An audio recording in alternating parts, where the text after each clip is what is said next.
Hello guys, welcome back to the channel. In today's video, I'll be showing you how you can log out from your WhatsApp web.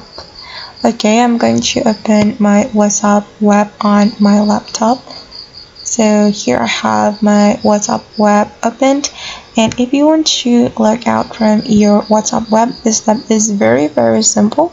You just need to click on this three lines button, and there will be several options for you, and you're going to click on log out, and after that you will be logged out from your WhatsApp web on your PC or your laptop. And I'm just going to click on log out.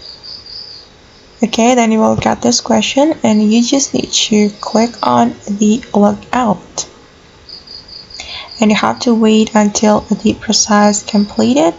Do not close this window, so you will be logged out from your WhatsApp web. Alright guys, and that's how we can log out from WhatsApp web.